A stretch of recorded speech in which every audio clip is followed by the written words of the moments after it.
J'essaie d'être comme un fantôme avec le boxeur. Quand je suis à côté du ring, je suis un shooter. Ouais. Et il faut pas que je rate ma cible. Dans ma tête, je suis comme un sniper. Tu vois comment je rafale?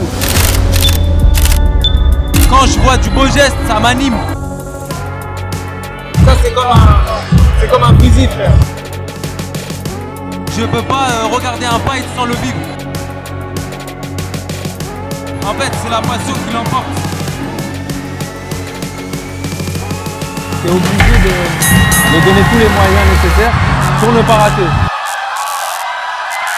Salut tout le monde, j'espère que vous allez bien. Aujourd'hui, une nouvelle vidéo. On va être en immersion avec Sam. C'est un photographe des sports de combat. Il travaille dans les plus grandes organisations, notamment au One. On va aller en journée en immersion avec lui au Thai Fight. Ça va être juste incroyable. C'est des choses qu'on voit jamais. Parce que la boxe, c'est pas que les fighters, c'est tout ce qu'il y a autour aussi. C'est ça qui fait vivre ce sport. Donc les gars, venez avec moi, ça va être juste incroyable. On est avec Sam devant le Thai Fight. Du coup, Sam, est-ce que tu peux te présenter pour ceux qui ne te connaissent pas? Moi, c'est Sam. On me connaît plus sous le nom Sam Noritakam ou Sam Nori. Donc, je suis photographe de boxe et mon travail principal, c'est filmer les fights, les fighters, concevoir aussi des produits de boxe pour eux parce que je travaille aussi chez Venom. Donc, j'ai cette double casquette, on va dire, à la fois designer, à la fois photographe. Mais aujourd'hui, on me connaît principalement sur les réseaux comme le photographe des boxeurs. Comment t'as fait pour en arriver là quoi? Enfin, comment s'est fait cette transition là? Tu peux nous raconter un petit peu? En fait, j'ai toujours été passionné par les arts martiaux, les mangas.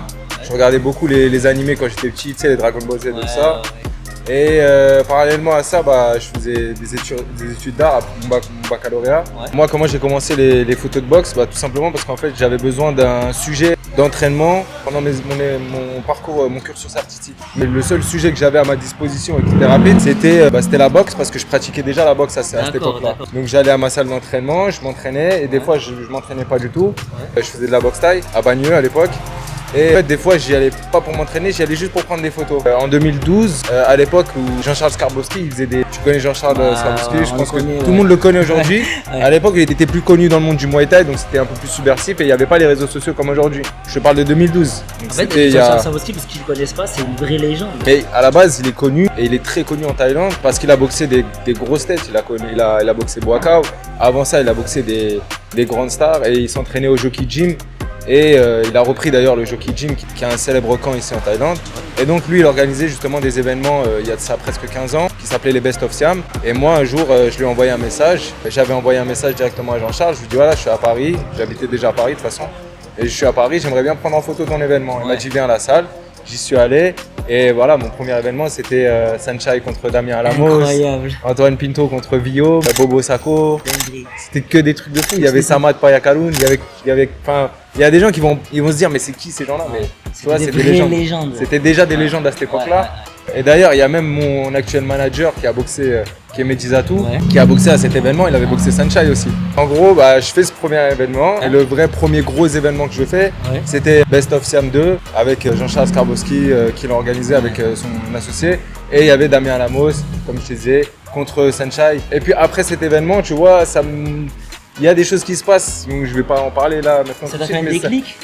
Ça m'a pas fait un déclic, ça m'avait fait un déclic déjà avant, mais je me suis dit ok, c'est bien la photo, mais je vais me calmer parce que peut-être qu'il faut que je me concentre d'abord sur mes études. Et je me suis concentré sur mes études, j'ai fait un travail qui n'a rien à voir. Ouais. J'étais designer en fait produit, donc je concevais des applications mobiles pour des services, surtout dans le sport, dans le sport connecté, dans des applications de nutrition. Toujours dans ce milieu-là. Un peu, ça tournait autour, tu vois, ça tournait autour. C'était toujours l'activité physique, etc. Mais c'était en tant que designer. Et quand il y a le Covid, mon cerveau il a switché et je me suis dit, mais en fait, pourquoi j'essaie de faire de l'oseille à tout prix alors que je peux faire ce qui me passionne parce que j'étais pas heureux en fait. Ouais, j'avais un business, j'étais pas heureux. J'ai tout arrêté avec les associés avec lesquels je travaillais. C'était un business il faut le dire, qui tournait super bien. Ouais, j'avais 10 restaurants dans toute la France en l'espace de 3 ans. Et après, j'ai repris les événements de boxe en fait juste après le Covid quand ça a commencé à reprendre. Donc j'ai fait les événements de Youssef Bouganem au PSM. J'avais repris l'entraînement sérieusement avec Rodrigo Alamos. Et du coup j'avais fait un reportage aussi sur Damien justement, sur son parcours parce qu'il voulait reprendre la boxe aussi. À l'époque ça s'était pas fait à cause du Covid parce qu'ils avaient, tu sais, ils ouvraient, ils fermaient, ils ouvraient, ils fermaient. Ouais. Mais là tu t'es dit, dès qu'il y a eu le Covid, tu as switché, tu t'es dit, je veux me focus sur ma passion en fait. C'est ça. Réellement c'est ça que je veux faire. C'est ça. Tout a été d'accord. J'ai fait de l'oseille, c'est bien. Maintenant, je veux voir ce que ça fait d'en faire un peu moins, mais de travailler un truc que j'aime faire. Ouais. Quand je te dis j'ai fait de l'oseille et j'ai travaillé sur des gros projets, j'ai vraiment travaillé sur des gros projets. Je vais faire là les gens ils vont dire mais c'est un gros mytho lui, il a rencontré trop de gens. Je travaille avec Tim Cook chez Station F à Paris pour faire l'application Tim Cook parce que pour la faire courte, Tim Cook c'est le PDG d'Apple. Je t'enverrai les photos comme ça, il y aura pas de... Les gens peut-être ils vont dire c'est une IA mais c'est pas une IA du tout. Mais je t'enverrai, tu vois, je travaille avec des startups dont je tairai le nom. J'étais concepteur et lead designer dans ces trucs-là. Donc je travaille vraiment avec des gens très qualifiés et qui représentent le sommet de la tech. Mais c'est fou de se dire en fait que tu es à ce niveau-là, on va dire que même financièrement tu es très à l'aise et d'un coup se dire je coupe tout, ça veut dire c'est un peu incertain, ça veut dire au niveau de tes finances tout ça, pour me focaliser sur ma passion. Et... En fait ça je te mens pas, t'as vu c'est Dieu. C'est j'ai pas envie de tout mélanger mais en fait j'avais confiance en Dieu. J'avais plus rien à perdre en fait. Tu vois ce que je veux dire? Donc je me suis dit mais quitte à plus rien à perdre en fait, va à fond dans ton truc. Il me restait un peu d'oseille de mon travail en freelance. Pareil, j'avais travaillé 3-4 mois avec Renault, avec Luc Julia qui est l'inventeur de Siri. En fait, c'est un mec qui est spécialisé dans l'IA et ça a été celui qui a inventé entre guillemets Siri pour l'iPhone. J'avais un peu d'oseille de cette mission-là.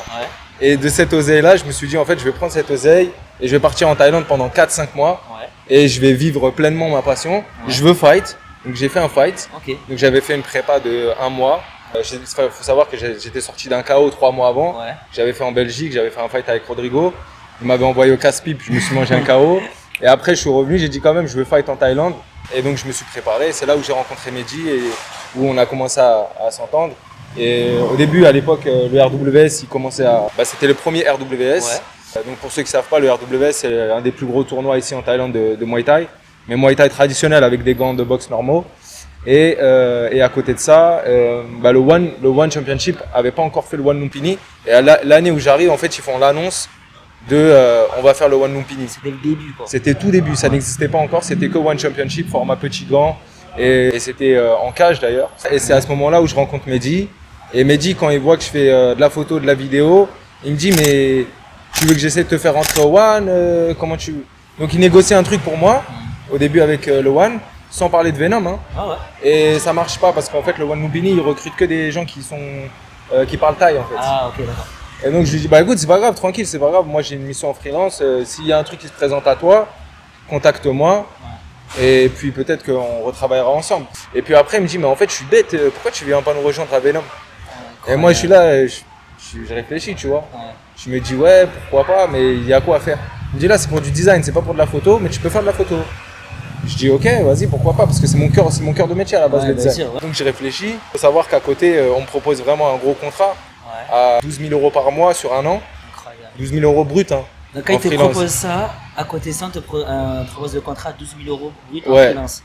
Ah ouais, c'est... Toi, t'as été éprouvé. Ouais, j'étais éprouvé. éprouvé. Et je te jure, le jour où il m'a appelé, il m'a dit ça, j'ai dit bah essaie de voir pour le salaire parce que, bon, je vais pas parler de mon salaire aujourd'hui, mais je lui ai dit ouais, à ce moment-là, je lui ai dit... la situation comme elle était. Je lui ai dit, je pense qu'il m'a pas cru, il a cru que j'étais un bluffeur parce que moi, il m'arrive beaucoup de choses un peu improbables. Les gens, ils me croient pas, mais... à ce moment-là, ouais, j'avais un gros contrat à la clé et j'ai dit non parce qu'en fait, l'argent j'en avais fait, comme je t'avais dit, et puis j'avais préféré privilégier justement l'expérience et aller à fond dans ma passion. Donc, je suis resté cohérent sur le truc de je vais vivre ma passion à fond. À ce moment-là, je me suis dit bah en fait, vas-y Samy, t'en as fait de l'oseille, tu sais ce que ça donne. En plus, la mission, c'était pas un truc de ouf, tu vois, c'était pour une boîte qui fait des cartons, ça s'appelle Raja. Mais c'était pour être designer pour eux.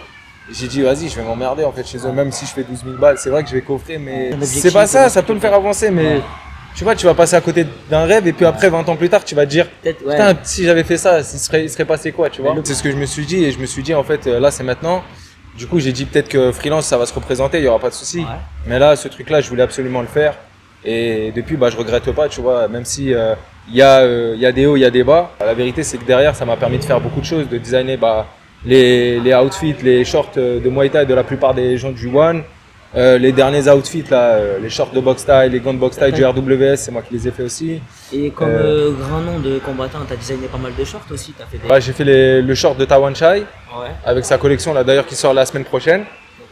Donc les gants de boxe, les protèges tibia, les shorts, etc. Je t'enverrai des photos si c'est pareil. Le plus gros projet que j'ai fait, qui m'a pas été le plus difficile pour moi, mais qui a été le plus retentissant et personne ne sait que c'est moi qui l'ai fait, mais c'est les gants de Mike Tyson en fait. Son combat contre Jake Paul. Voilà, son combat contre Jake Paul, il a boxé avec des gants, c'est moi qui les avais designés. Ouais, c'est un beau projet. C'est Mehdi qui avait fait le dev. Ça veut dire que c'est lui qui s'est occupé de la partie fonctionnelle du gant. D'accord, ok. Avec l'usine, etc. Moi, je fais le design, le dessin et comment je conçois les stickers dessus. Et lui, il fait la partie confort, fitting, etc. Okay. Est-ce ton plus gros projet, il y en a eu d'autres Celui qui m'a demandé le plus de travail, c'est la collection Tawan Chai. Et c'est là où je me suis exprimé le plus parce que j'ai fait à la fois le design, le dessin des gants, tout ce qui a été fait sur cette collection. Et on m'a donné carte blanche, tu vois. Et aussi la vidéo, les photos. Tout ça, on m'a donné carte blanche. Après, le deuxième plus gros projet, c'est la collection des RWS. Mais celui le plus retentissant, qui a le plus d'écho, c'est les gants de Mike Tyson, tu vois. Eh bien, écoute, Sam, l'événement il va commencer là, du Thai Fight. On va te suivre pendant cette soirée-là. On te posera des questions au fur et à mesure. Je vous dis à de suite, les gars, on le suit. On rentre, on va pas trop tarder.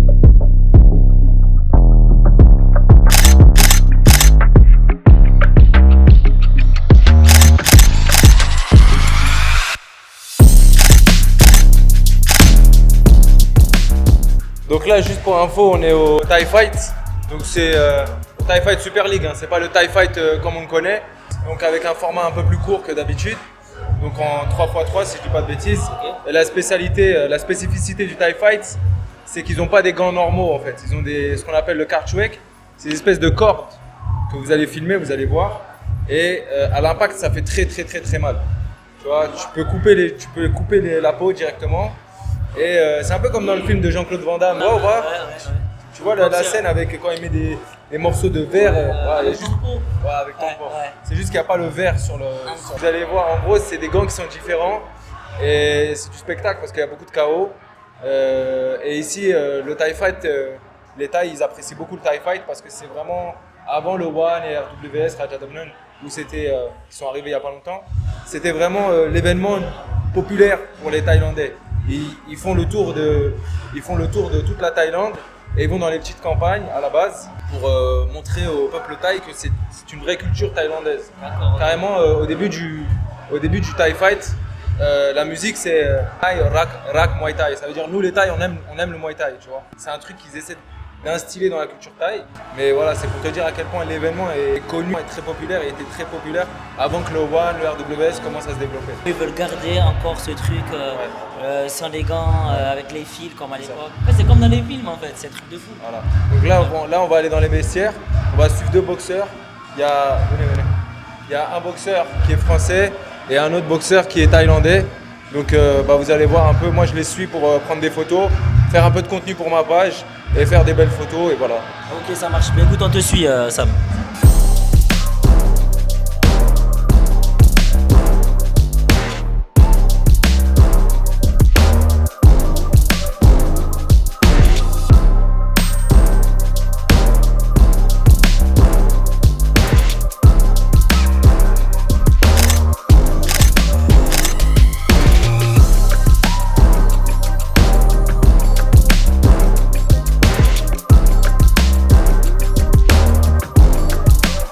Mais là en gros quand je travaille là comme ça là, j'essaie d'être comme un fantôme avec le boxeur.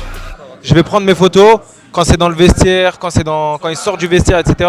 Je vais essayer d'interagir le moins possible avec lui pour pas le déranger en fait.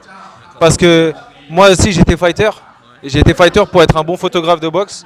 C'est pas pour parce que je suis pas quelqu'un en boxe, moi je suis personne. Et ce que j'ai fait c'est pour rentrer dans la peau du fighter, je voulais faire ces combats pour comprendre c'est à quel moment qu'on veut pas les déranger, à quel moment tu te sens bien, à quel moment tu te sens mal, qu'est-ce qu'il faut prendre en photo, etc. Et ça, c'était hyper important pour moi. C'est pour ça que j'ai boxé ici en Thaïlande. C'est que ça m'a appris à respecter vraiment les fighters quand ils sont en préparation pendant leur activité, en fait, tout simplement, tu vois. Eh bien, écoute, on continue l'immersion. Là, comment ça va se passer du coup? Là, le but, c'est qu'on continue à faire les fantômes. Ouais. Et que là, regarde, il y a des gars à qui on met les gants. Vas-y, va voir. Comment ils mettent les gants. Parce que les gens savent pas ce que c'est le karchuek, tu vois. Et quand ils se rendent compte qu'en fait, c'est des cordelettes, ça fait peur parce que tu te dis, putain, mais ils boxent avec de la fibre, en fait.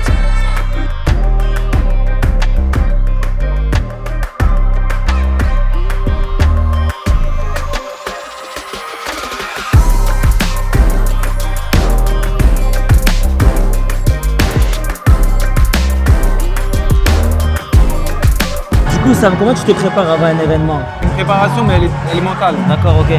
Ça veut dire, je me renseigne sur qui va fighter. En général, je connais le circuit. J'essaie de me renseigner parfois sur le style du boxeur que je vais avoir à photographier. ok. Des fois, j'ai mes petits favoris. En amont, je me prépare déjà.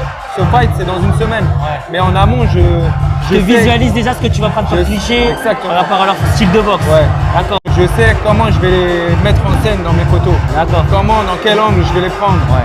Je me prépare en amont sur la personne que ça va être en face de moi et devant mon objectif. Le jour avant l'événement, je m'assure que tout mon matériel n'est pas défaillant. D'accord. Ça veut dire que je vais shooter un peu avec, je vais régler dans des positions indélicates pour mon appareil photo. Ça veut dire que je vais monter les ISO à fond. Je vais voir s'il n'y a pas de problème par rapport au rafale.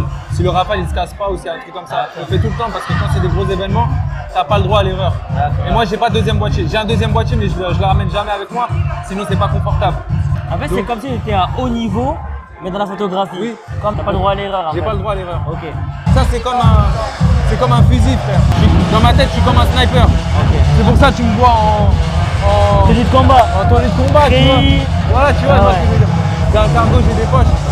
Moi, je suis un shooter dans ma tête. Ouais, d'accord, Vraiment. ok. Quand je suis à côté du ring, je suis un shooter. Ouais. Et il faut pas que je rate ma cible.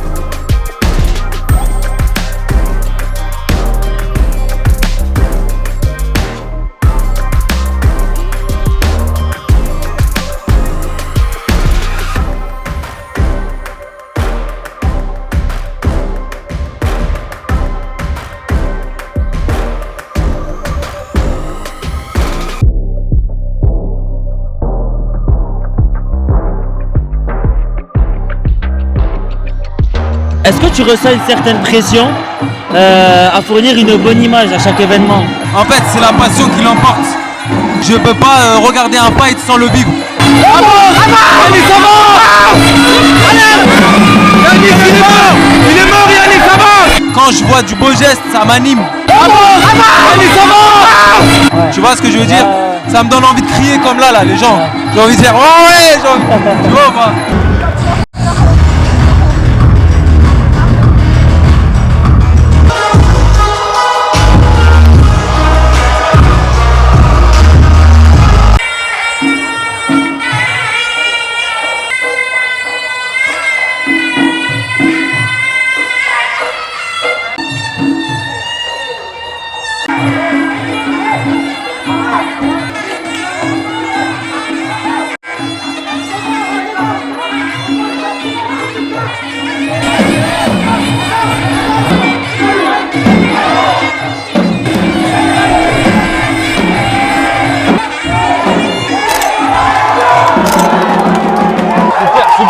Super, c'est bien.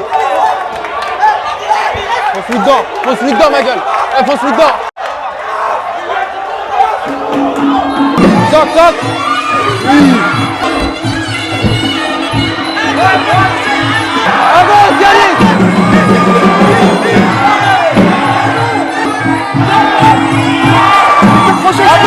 Allez,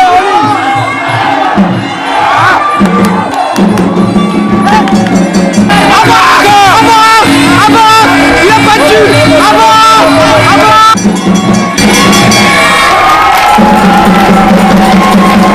Il y a il a dit. Yannis. Oh, oublie la fatigue. Avance sur lui, mon frère. Avance sur lui.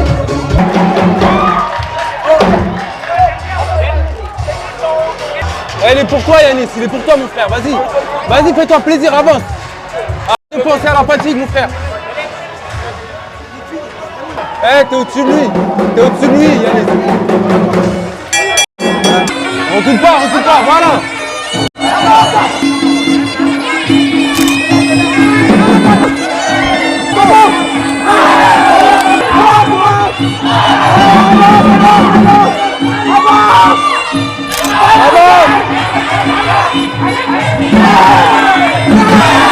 Allez Yannis! Mais Yannis il est concentré, je suis focus sur lui.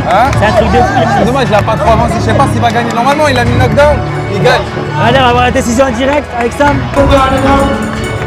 The winner is One Corner.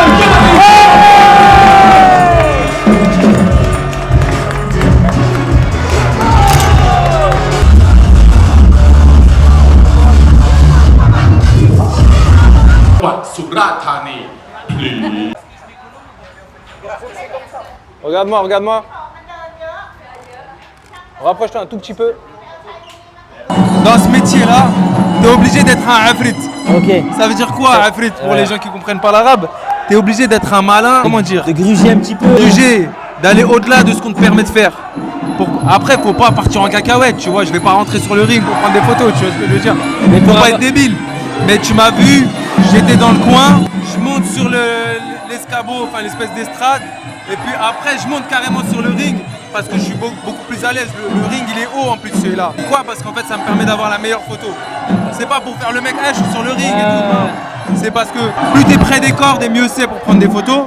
T'es obligé de faire avec les règles qu'on t'a données, mais de les gruger un petit peu pour avoir la bête de photo que personne n'aura. Là en gros on a Yanis qui est en train de se faire recoudre. Bon, on n'a pas le droit de filmer, il va sortir. Et j'essaie de photographier ces moments-là aussi pour montrer la réalité du truc, tu vois. Ouais, il y a la victoire, ouais, ils peuvent gagner, ouais, ils peuvent perdre, mais il y a aussi les blessures. Il y a tout le après du fight, tu vois. J'essaie de prendre. Il n'y a pas que le fight, il y a le avant, la préparation, et il y a le après. Il y en a, ils finissent à l'hôpital, il y en a, ils ont la cornée ouverte, tu vois, ça peut aller très loin en fait. C'est bon? Ouais, ça va. Toujours là. C'est comment Yanis alors du coup? Là, ça va. Le fight. Je me sens bien, vous n'avez pas trop de bobo. Un peu ma reprise. J'ai pas boxé depuis, là ça va faire 9 mois. Je reviens aussi de pas mal de galères de vie perso et tout. Donc je reviens de loin, il fallait remettre le travail en place, reprendre un rythme de vie, une hygiène de vie correcte. Donc Dieu merci, j'ai réussi à la remettre en place, à m'entraîner. Là aujourd'hui je boxe, je gagne. Pas comme je le souhaiterais, mais bon. Eh bien, on espère Yanis faire une immersion avec toi la prochaine fois. Ouais, tu nous accueilleras, tu nous montreras le camp, comment tu t'entraînes, tout ça, ok? Bon, et les gars, ce que je vais faire, c'est que je vais mettre les réseaux de Yanis en description. Bon, Sam, tu nous montres un petit peu des petits shoots là. Tu vois comment je rafale? T'as presque toutes les actions décryptées, le coin. Là, je te tourne rapidement, comment c'est? Tu vois? T'as pris autant de photos en si peu de temps, c'est incroyable. Tu vois, là, j'ai un high kick presque, non, même pas. Après, ce fight, c'était compliqué pour moi de prendre de bonnes photos. Je vais te montrer. Quand tu zoomes, tu vois, magnifique. T'as un niveau de détail qui est... Tu vas montrer à la caméra? Tu vois, t'as un niveau de détail qui n'est pas le même que sur iPhone, tu vois. On voit bien l'action, quoi. Ouais, mortel. Magnifique. On voit bien l'action, même un peu l'émotion. Tu vois, on voit qu'il est énervé. Là, j'aime bien ces moments-là aussi, tu vois. Trop beau. Ah ouais. J'aime bien les trucs où tu vois qu'il galère. Là, tu vois, là, c'est un exemple parfait de ce que tu peux rien faire pour ça. Là, c'est un high kick. Le problème, c'est que tu as l'arbitre qui est devant. Tu vois? Ah, c'est un beau moment que tu n'as pas pu avoir. Ouais, d'accord. Tu peux rien y faire. Ouais. Et des fois, la plupart des moments qui sont gâchés, c'est par rapport aux arbitres. Ah ouais? Ouais. Parce que je le voyais quand même. Bah ouais, tu peux pas le ça, c'est un high kick. Et tu peux rien y faire. Quand il passe devant, c'est mort. J'ai pas pris tout le fight. J'étais trop en train de crier. Là, c'est un mauvais exemple, hein, mais comment ça se passe d'habitude, parce que je crie pas autant d'habitude. Il y a un truc que j'aime pas et que je laisse faire les boxeurs, mais après je les reprends en photo, c'est quand ils posent pour moi.